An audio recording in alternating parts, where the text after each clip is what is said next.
Hi everyone, welcome to the channel. It's Andrew from AntRC, of course, and we're here to do a little unboxing. Here is the box of a Range Rover interior. This is from eBay. This is the basic version. There's two versions. You get the basic one here for around £45–50 with the seats, dashboard, and that's about it. Or you can spend what was going to be about £80 to get the one with the rear boot, floor and door cards. That seems to be the major differences. So this is for the Unimog build. I don't need those extra bits really. Door cards would be nice, but I'm sure I can build something. And I'm only going to use the seats, so it's a good opportunity to show you what actually comes as part of the set, should you be in the middle of a Range Rover build or fancying a Range Rover build. This is what you're going to get for your money. So let's dive in and have a little look. So I have opened this. It's not exactly how it was packed originally, but it's as near as I can get to it. Because it was very nice. I wanted to show you this because it actually fits really nicely in the box. I've got to say, for a kind of from China eBay thing, it arrived nicely packaged, undamaged. You can see the box. This is the box it came in. There's no damage marks on it or anything. It's it's all top marks as far as I was concerned. You get some instructions which are really just a picture of the finished product and an indication as to where the dashboard should mount on the Range Rover shell, and then how to put the seats together. So not a great deal there, but I suppose probably not a great deal to show you anyway. So it is nicely packed, as you can see. So here's the dashboard. We've got the two seats and steering wheel and some little bits and bobs in the pack there. So I'm going to dive in, swap lenses, dive in, have a look at each piece. Right, so let's have a look at the biggest piece, I guess, that everyone's interested in seeing, which is the dashboard. Now all of this, you'll have to excuse the noise, all of this is really hard black plastic. Yeah, it's a bit noisy to work with, but the good thing about it being really hard plastic is that you can sand it and smooth it. The dashboard is a large one piece. For the Unimog build, I'm not going to be using this. I did think about cutting the centre section out to use as a console for the Mog, but it seems a shame to spoil this, to be honest with you. It's nicely moulded. It has grooves that apparently it will fit, so it will fit as per the instructions into the Range Rover shell.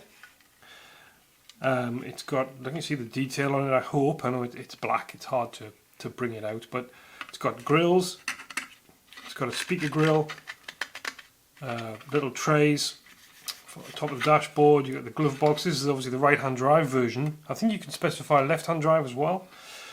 An interesting fact, the way they made these in the 70s, British Leyland particularly, they had this ethos of producing, to be able to swap from left or right hand drive very easily.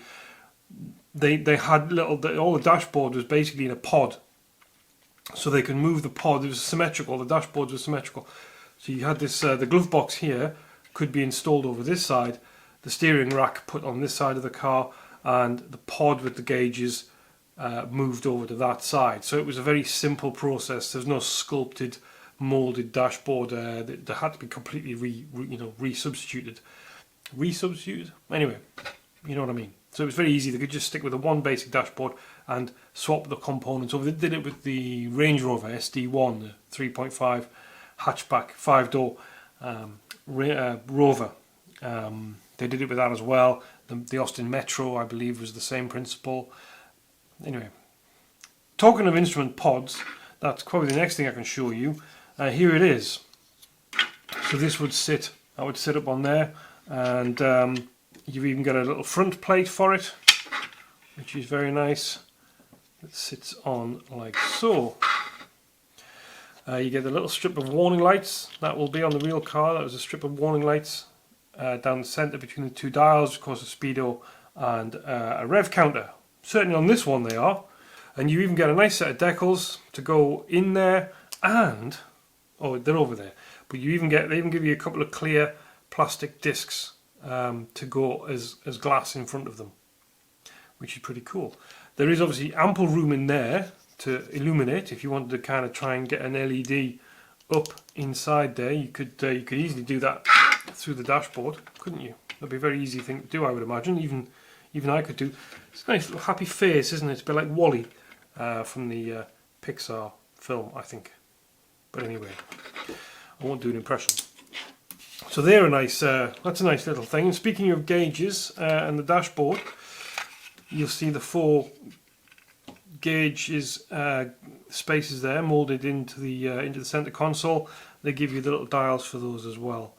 I don't know what they all were. One was certainly a clock, but you get the auxiliary gauges there on the center dashboard. Nice bit of molding. All of this is really nice. It's got texture on the top here to simulate the sort of vinyl finish that it would have had. Yeah, it's a really nicely done thing. Considering it's a Chinese copy, of course. It's not the J-scale. Whoever did it first, I can't remember now. It's not an original, so I can only imagine how nice that is. So move those to one side. Steering wheel, I guess, completes the dashboard, and you get a nice period, authentic looking Range Rover steering wheel. Yeah, which I do like. I haven't seen anything for the inside, but I haven't opened up every box, but I haven't seen a Range Rover sticker for that yet. So that might be something you'd have to improvise. Seats were obviously the major attraction for me, and they come in many pieces. You get a pre-made seat base, a kind of I don't know what you call it, a riser off the car floor. You then get a frame, which is a 2-piece frame. I've just put it together for the ease of showing you one of them. I don't know which way around it goes on here, I'll be honest. I should probably get the instructions out, but I think that's it. Anyway, you then get the seat bed, which sits, yeah, so I think it sits in there. There you go. I think it sits like that inside. And the seat base has already got these styrene right angles molded onto it, which is really nice to allow you to fit the frame on, I guess let's call it, the seat frame, to then sit on top of the seat mechanism. We should have thought about what to call this, shouldn't I, before I did the video. Anyway, all very nice. All very nice. Now the seat itself, 2-part seat. So you've got the base and the backrest. The backrest comes with a rear on it with a certain amount of detail. You have a net on there, obviously in some home and country magazines, or Game Hunters International or something, I don't know, or something slightly racier, if you have that persuasion. Anyhow, let's move on. So yeah, lovely seats. I think this is what I bought the thing for, because these are going to go in the MOG, and I'm really pleased with them. They are chunky, well formed. Another very girl. They're not race seats. They haven't got harnesses. They haven't got headrests. They haven't got big bolstered sides and all the rest of it. Like just about every other scale seat you can buy. That's why I had to buy this set, to get something that looks like a normal plain truck seat, and I think they do. They're a good size as well. Not only a skinny little race seats here. So yeah, I have measured them in the MOG cab, and they do sit nicely in there. So yeah, big win on the seating. And to finish this off, I suppose what you also get is this white frame, which on further inspection, when I looked at the instructions, I think it kind of sits something like that.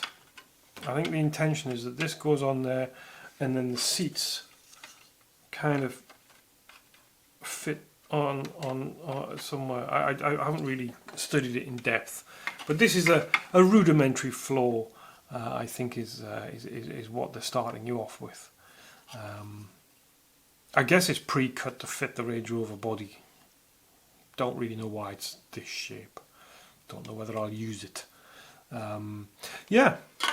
Now, what else do you get? You get a bag of bolts and nylock nuts, mainly to bolt the seat together, I would imagine, and maybe to bolt the dashboard on in the shell, and a bunch of odd looking parts, some of which are going to be control levers. Oh yes, look at that. So we've got like a kind of gear stick thing going on there. Anything that's duplicated, that looks like a handbrake. At least I hope it's a handbrake. Crikey. Bit racy if it isn't. Grab handles for the dashboard. What else can I see? Seat adjuster handles go on the side of the seats.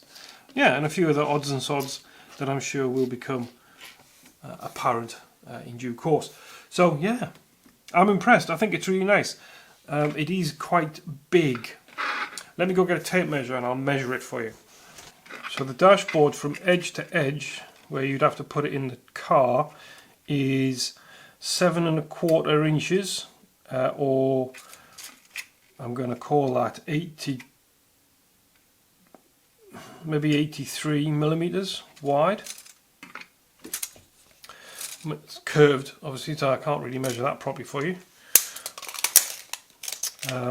So yeah, it's a good old size. I'll be honest with you, it is a good size. The seat base is now a big. While I'm doing this, a big shout out to Sean's in America, Sean's RC. He measured his for me, so I knew that it was going to fit inside the Mog shell, the seats that is.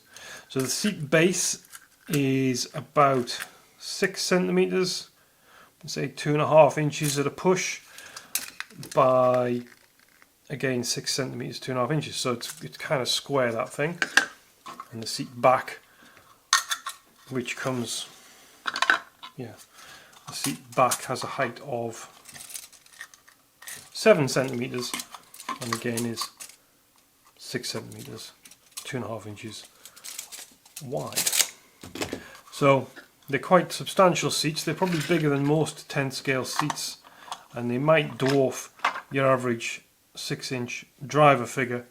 So beware. I'm going to be interested to see how the figure looks in these. I think there's a danger that the scale figures we all use may look a little bit dwarfed.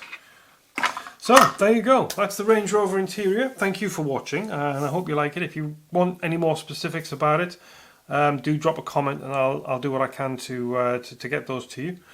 But I'm looking forward to using some of it, and I'll probably end up selling the dashboard on eBay in due course when I sell all the TRX 4 Sport spare parts. It'll probably go in amongst that lot. But anyway, there you go. Thank you and good night. Thanks for watching. Like and subscribe if you want to see more of this. Don't forget the Mog build is ongoing. Terry's got his D90 Land Rover build ongoing, so please go check those out, see what we're up to, and we'll catch you in the comments section. Thanks very much, guys.